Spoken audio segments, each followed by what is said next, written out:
Hello and welcome back to Paddock and Track, the show where we bring you news on and off the track. My name is Amaan and I'm joined as always by my co-host Max. Hey guys. And today we are going to bring you the Dutch Grand Prix. Yes. And I think it was a good race. I think so too. You know what the thing is I really most enjoyed about this race was the new cameras that they've installed on some of the cars. They have a new gyro camera.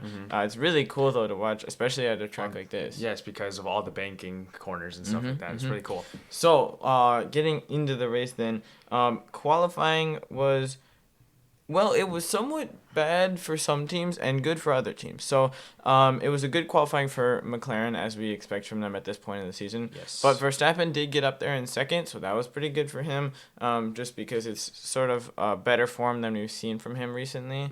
And then also we see Russell having a pretty good qualifying up in fourth, but still probably not exactly where he'd like to be, especially coming out some pretty good results in Belgium and Austria. Of course, Austria was a bit of a fluke, and in Belgium he didn't technically win. But still, either way, he has had some good races. But still, recently. Good result.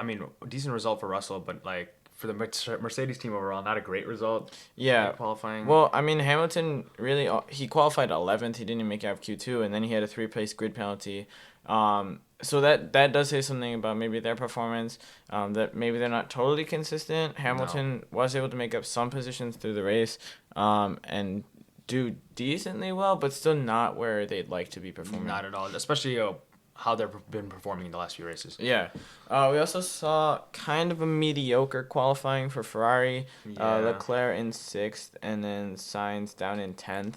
So obviously not what Ferrari will be looking for. Again, like Mercedes, they'll be looking to challenge Red Bull and McLaren more. Especially at this point, I think Red Bull's much more easy to challenge. Yes, definitely. And so they should definitely be looking to challenge them, and I just don't think they're quite there yet. Yeah.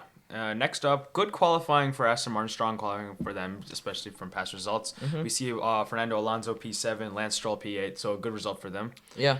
And then the RBs also, again, not a great qualifying for them. Tsunoda in 11th, which is not horrible. Yeah. But Ricardo is back in 13th, so both of them stuck in Q2. So, again, probably not where they want to be sitting. And, of course, you have to think that both of them were promoted a place because of Hamilton's penalty. Yeah. So both of them would have been down even one place further. So they'll be also looking to improve, of course. We know that AlphaTauri is not always, well, now I suppose they're VCAR, but even when they were AlphaTauri, they were not the strongest team. I don't think that's really the point of VCARB is not necessarily to be the strongest team. Of course, everybody wants to be the strongest team, but when you think of VCARB in the light of the Red Bull Junior team, they're never going to be the strongest. They're not going to be the strongest team. They're not going to be challenging at the top. So we'll see if they can do anything, because they have had some success at seemingly kind of random points of the season. So we'll see if they can make anything happen, turn it around. Yeah. Despite the strong performances from Haas from the past few races, we see Hülkenberg down in P12 and Magnussen down in P20, although Magnussen did have a start from the pit lane because he did use power elements. Yeah. Power unit elements. So, of course, once you hit Parc Fermé, you can't change power unit elements. So he had changed enough power unit elements that he had to start all the way back in the pit lane. So obviously not where he'd want to be. It's never easy to start from the pit lane just because you're so far behind off that first lap. It's just kind of hopeless at that point. And that's kind of what we saw from Magnussen. For a while he was up there fighting with people, but he really didn't pit for a long time. So it was okay. He showed some pace when he was fighting with a couple of other people, but at the same time, on some of the straights, he just looked really slow, and I don't think it's Magnussen's fault. I think it's just the car is not giving him what he needs. Exactly. And then we see the worst qualifying, I think, of them all is Williams, though. Williams, as neither of their drivers actually had a time set. The first problem is Logan Sargent. I think you crashed he crashed in FP3, and it was a nasty crash. Oof, so really glad that he's okay. The car was on fire. And it really looked like he just got too much curb, got onto the grass a little bit, and then once the car's on the grass, it was wet that day also a little bit. Once that car's on that grass, it's really hard, especially in the wet, or even just slightly wet, to stop the car from turning. and from sliding. So you feel for him, but you have to look at. I mean, he's had a lot of big crashes recently. Yeah. And it's a little hard. We'll get into what has now happened to Logan Sargent later in the podcast, but it's unfortunate to see because, again, that's really one of those accidents that's just so hard to stop. And it brought out a red flag, so it was really unfortunate for everybody else trying to collect data and things like that in practice. But and then this is not just Sargent that also had a bad Alex Albon was disqualified from qualifying because his floor did not meet the regulations. Yeah, it was funny because they were saying, James Vowles was saying they literally took like sandpaper to the floor and shaved it down like a decimals of an inch, not even, because it's like they operate in such a small like window of like this is the regulation, and so if it's even the slightest bit outside, then you get disqualified from qualifying, as in Albon's case. So that's definitely bad for them. I mean, they didn't have to start in last, thanks to Magnussen. But still, I mean, you're starting P19 and P18. That's not good. And you had to rebuild the whole back end and I'm sure parts of the front end of the other car. Yeah. Not great for them. And of course, Williams, we know, is a team that doesn't have the most funds out there. Yeah, the most either. funding and the most like resources and like factory space and things like this as a team like Red Bull, so they don't have as many like spare parts and things like that other teams might be able to have to make their lives a little easier when things like this do happen. Yes. Going on to other teams, we see Stake doing pretty much Stake things. Well, they were last, really. Yeah, P16, 17 before everything else happened. Yeah, so I think we both expected that Stake would be all right this year. Yeah. Not necessarily good. I thought they'd be fine. I thought they'd been all right, but I feel like I've been noticing they've been like trying to be like last. I feel like it is a little weird. I feel like they're pitting a lot. They pit a lot in these races. Yeah. They really just don't have pace. Like outright, they just don't have pace. Yeah. And of course, in Formula 1, you need pace in order to like keep up with anyone else, and they're really kind of in their own thing. But in the famous words of George Russell, consistency is key. But when you're consistently last on the grid. So I don't think consistently last is exactly what they're searching for. But so not meeting our expectations at least. Kick, but we'll see if Audi can turn them around in 2026. Yeah. But until then, I think they're kind of a little bit of a lost cause. Final team we haven't covered, Alpine. I think it's a bipolar qualifying for them. We see Gasly qualifying P9 and Ocon qualifying P15. Yeah. So I think strong showing for Gasly, especially about his unlucky races he's been having these past few ones with all these mechanical issues. But really good for him that he's got into Q3 and he's qualified P9. Well, and we know that Gasly is decently good around this track. I mean, he came in third place last year in the race. Yeah. So we know he has pace around this track, and part of that last year was some of the strategy calls that him and the team ended up making. But still, I mean, he has a lot. He seemed to have a lot of pace even during the race. He seemed to have a decent amount of pace. And his qualifying really was a good showing for him. We can't really say the same about Ocon, as he was down in 15th. So again, before all the accidents and disqualifications and things like that, Ocon would have been 18th place. Not where you want to be, especially we know he has gotten cut. He's going to Haas, but I don't think it's great for Haas, who are already not really where they want to be, and now they have a driver who maybe is also not where they want them to be. Just kind of the cherry on top of the sad sundae that Haas is eating. Well, I mean, for Alpine, we see that they also got a new team principal in Oliver Oakes over the summer break, and so hopefully that could also make a change for Alpine as well. Yeah. But I don't know how much that would actually impact them. Yeah, it's hard to say. I mean, how much your team principal will really impact you. I think good team principals can really have a big impact on how your organization is run and can turn things around. But sometimes I feel like it really comes down to the engineering side of things. Yes. And so we'll see if Alpine can do something with that and make their engineering a little bit better and design parts a little faster. Definitely. All right, getting to the race. Well, before the race, there are a couple of things. Piastri, we actually found out that he had a broken rib. in the time leading up to this race, his seat had been essentially slowly crushing his rib. Oh. Sort of. His seat was like rubbing against him weirdly in a way, so that at this point he had a broken rib and he was just driving with a broken rib. It's really impressive, actually. Yeah. It just shows that what Piastri is willing to go through. I guess it really says something about him as a person too, but. Yeah, so they've added some I think some padding to his seat to fix that. But Yeah. so he was been running with like a broken rib and he was just fine with it. Yeah, we've seen him win races from that. Yeah, so that's really impressive. Another thing is this was Verstappen's 200th Grand Prix. Wow. Which sounds like a long time. Yeah. It doesn't feel like he's been in Formula 1 for 200 Grand Prix. Yeah, it's a lot. I mean, he started really young and really he's not old now. Mm-hmm. But yeah, it's weird to see 200 Grand Prix. That feels like he just started 2 years ago. Definitely, yeah. And then now we can actually get into the actual race.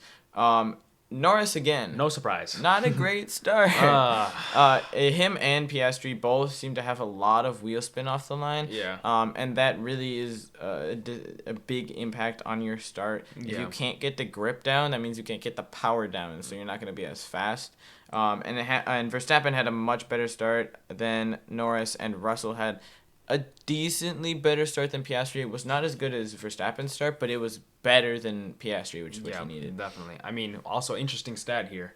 I've heard that there was out of the last 5 races that Norris has started from pole, he is not led after the first lap after all 5. Yeah, that's a little sad for him. I mean, it really says. I mean, it really does say something about Norris. One of those things I think when you start on pole is having a good start, and it always will be an important thing, and it always will be a deciding factor in the race.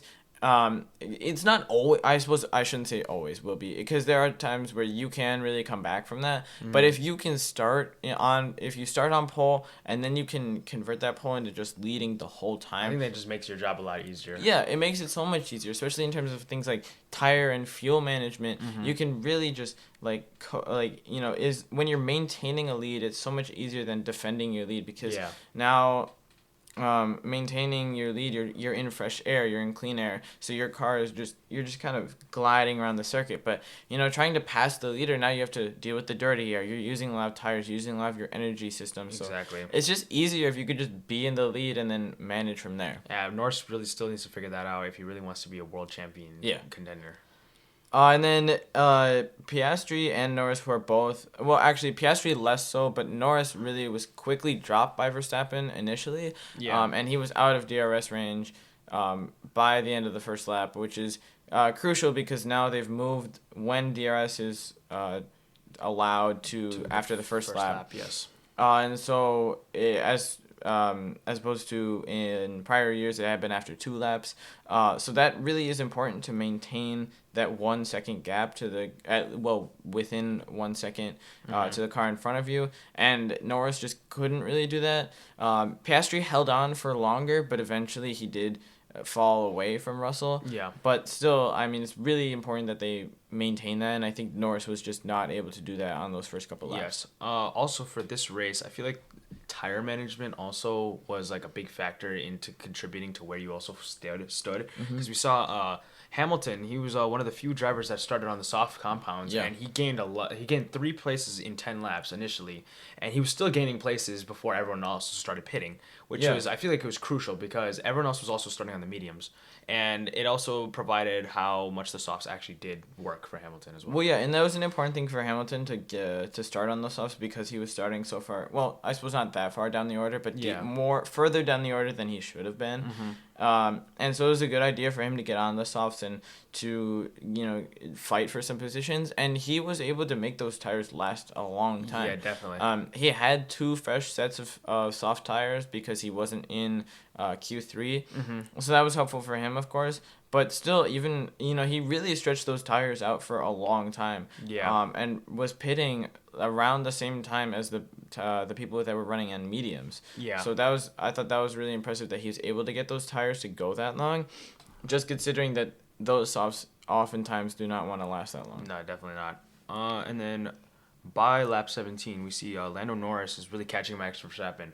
Yeah. And then eventually passing him. Yeah, so I thought it was really interesting to see that at some point I feel like a switch flipped in Norris's head, and he Yes. just started going for it.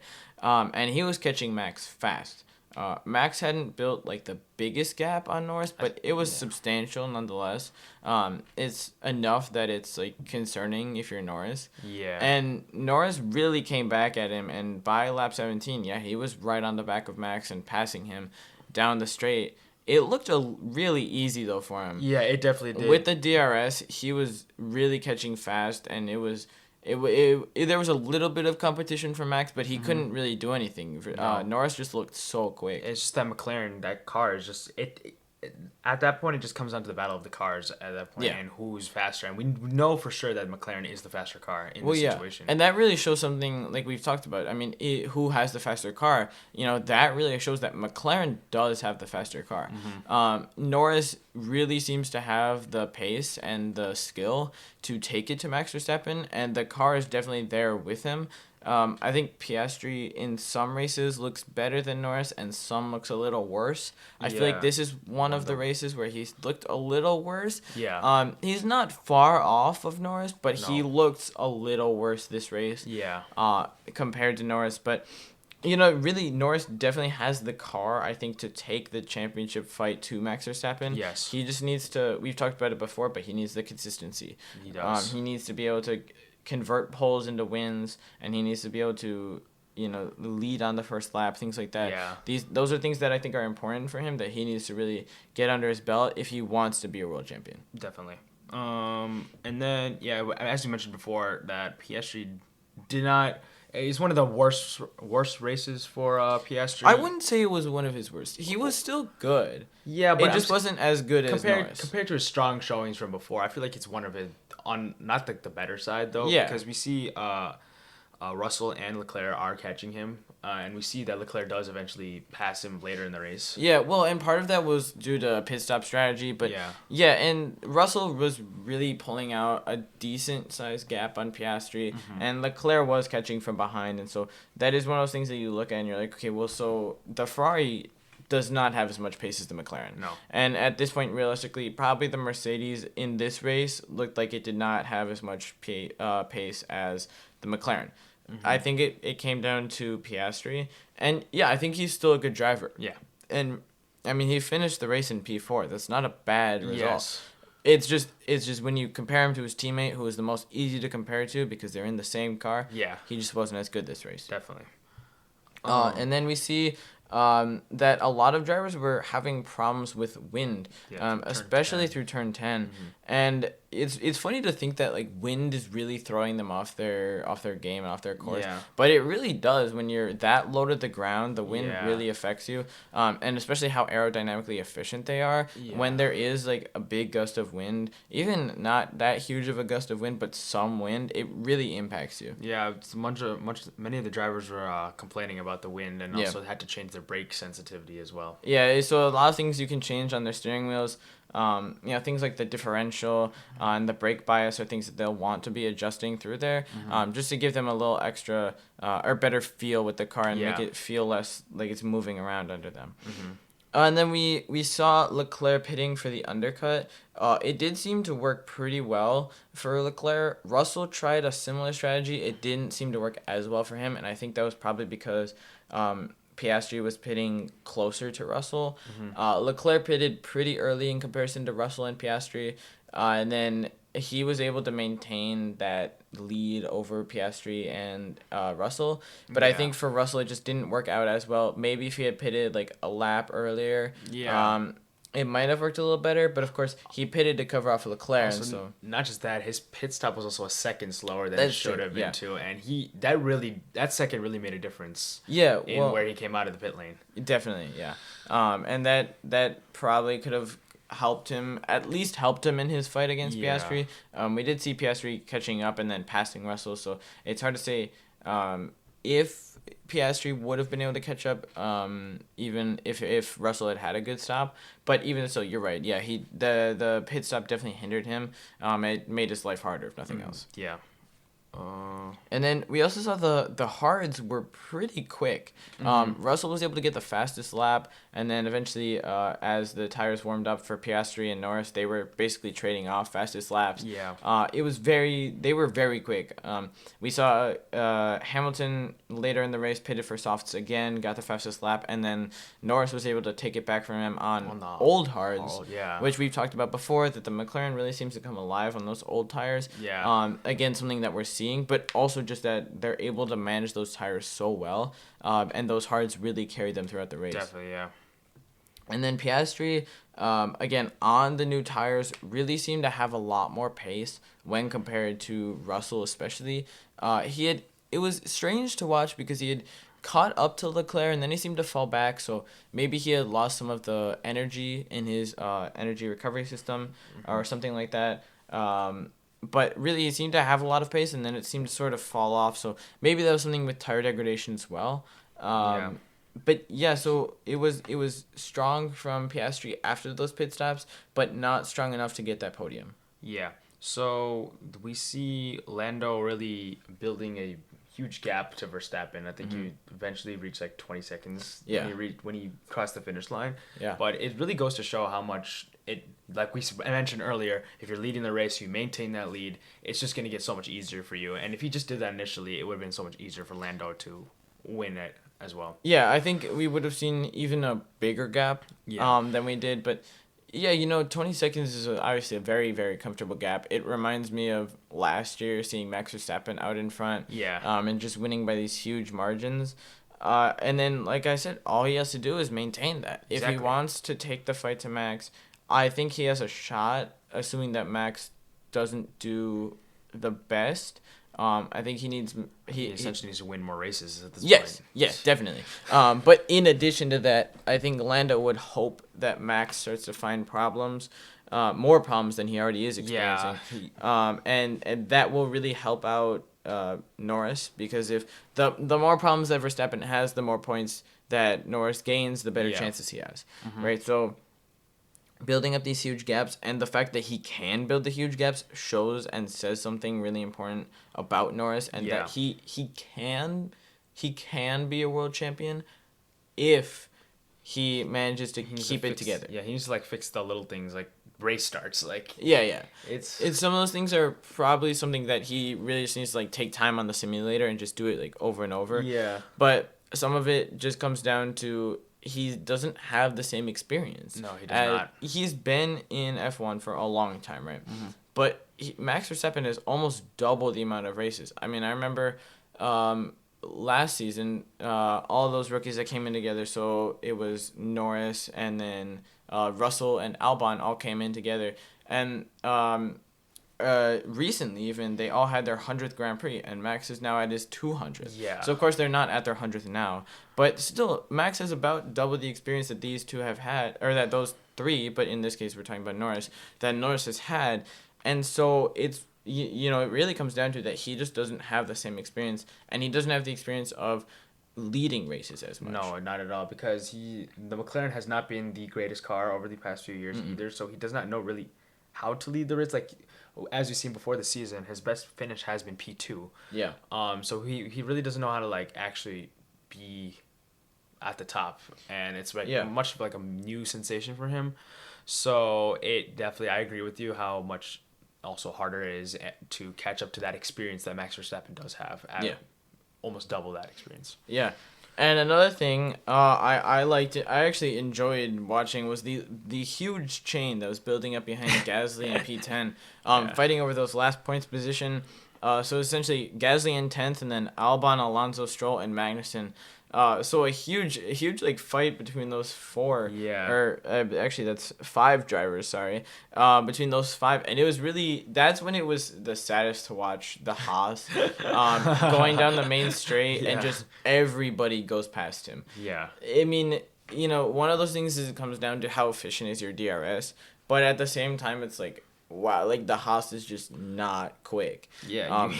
I mean, we already knew that because it's Haas and they're generally not very fast, Yeah, but it's like still. four different teams, four different cars past you. Like it's not even like the same team either. Well, either. there is Stroll and Alonso, But- of course, but okay, like three I different suppose teams. yeah, Yeah. 3 different teams, 4 different drivers. That says something about where your car is and where your performance is. So that's definitely a concerning thing for Haas. Yeah. As we head into the towards the end of the season now. Mm-hmm. That'll be something that they'll want to try to fix. I don't know if they'll be able to fix Yeah. because there's just not enough time.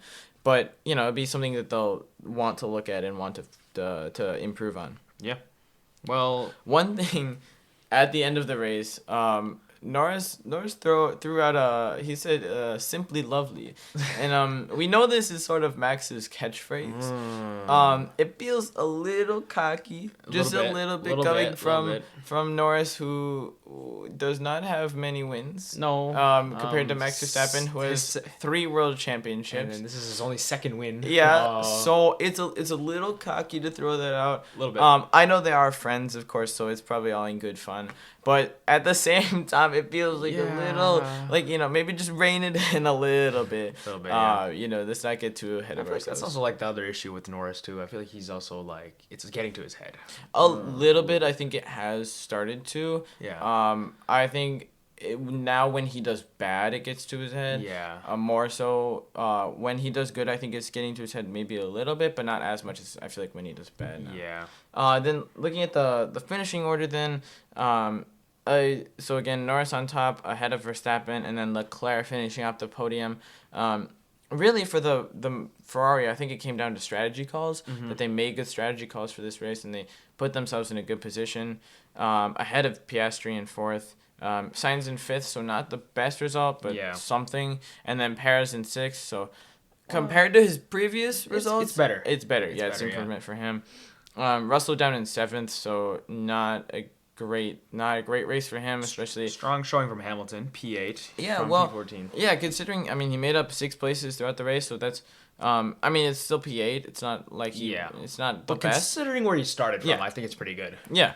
And then Gasly in 9th, Alonso in 10th, so both of them picking up some much needed points for their teams. Yep. Yeah, and then Ricciardo in 12th, so and Hülkenberg 11th, so those two right on the edge of the points, but just not quite enough pace. Lance Stroll did have a 5-second penalty for speeding in the pit lane. It didn't really affect his finishing position though, just because of where things shook out. But still, it's kind of a very careless. Yeah, it's just a very avoidable penalty. So it's a little silly. Yeah. Albon down in 14th, so not where he would have wanted to be. He was fighting up there for some points for a decent amount of time, and then he really fell off. The car really seemed to go away from him. Yeah. So definitely not what Williams needs right now if they want to take the fight to VCARB. Yeah. And then Ocon's still in 15th. Yeah, so not great for him. And then Sargent in 16th. In his final race, we'll get into that in a second here, but yeah, tough race for him. Sonoda in 17th. So I feel like Yuki seems to have a lot of ups and downs. Yeah. Like he'll score points and he'll do really good one weekend, and then the just next like be in the bottom of the grid in the second one. Yeah. So. And then again, Magnussen, not a great race for him, and then the 2 Saubers, Bottas and Zhou finishing it off. So yeah, not great for them. Now going back to Logan Sargent. It's sad for him, but we all saw it. Yeah. I mean, I understand why they did it. I feel like the crash was the last straw. Yeah, and we've talked about this. I know we've discussed Logan being pushed out of his seat, but it is still unfortunate for him. Again, he's had a lot of incidents. He's had a lot of problems, and I think Williams are hoping that Colapinto will bring the change that they need and bring the points, hopefully, for them they need. I think it was mainly though to save money. Yeah. Because Logan Sargent's crashes are very expensive. Like they're not. Yeah. Well, I mean, Formula 1 cars are not cheap things to fix. Yeah, but I'm saying the way he's been crashing though has also been like destroying like the entire car. Yeah. So it's unfortunate for him, but we all saw it coming. Yeah. Not much to say to that. Yeah. I mean, it's sad for Logan, but I feel like it's better for Williams in the long run. And something that we have not discussed is Jack Doohan being signed for Alpine, so he will be Gasly's teammate. Yeah. I could not remember his name. But yeah, so Jack Doohan going to Alpine. Of course, we know Doohan is Alpine's junior driver, or he's their reserve driver right now. So of course he's kind of the obvious choice. Yes. But still a new talent coming to Alpine, so that's exciting for them. Hopefully they'll have a good. I mean, we know Gasly is a good driver, so hopefully we'll see they'll have a good driver pairing between the two of them. I feel like it's a good person to look up to. Yeah, definitely. When coming into the we sport. know that Gasly has a lot of experience. He's been in Formula 1 for a long time now. And so, yeah, I think they will hopefully have a good driver pairing. I mean, it's better than having Ocon as your teammate with Yeah. Behrman, but Yeah. we'll see how this one goes as well. Yeah. All right, well, that wraps it up for us on the Dutch Grand Prix. But we will be coming out with a second episode also today. Yes, so look out for that. We should be able to get out Monza to you guys today, and we will see you for the next one. Goodbye.